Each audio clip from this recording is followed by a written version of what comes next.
नियोजनातला हा अत्यंत महत्त्वाचा भाग होता की पुढचं पूल उडवणं, आणि त्याचं नेतृत्व दिलं होतं रत्नापान यांनी निजाम काजी यांच्याकडं.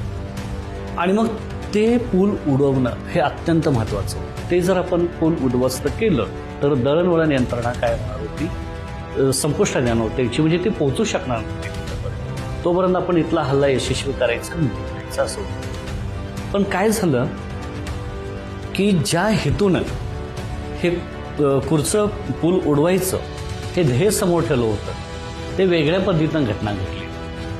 त्या दिवशी 12च्या रात्री ते पुढचं आपण पूल उडवायचं म्हणून निजाम काजींच्याकडे ते नेतृत्व दिलेलं होतं.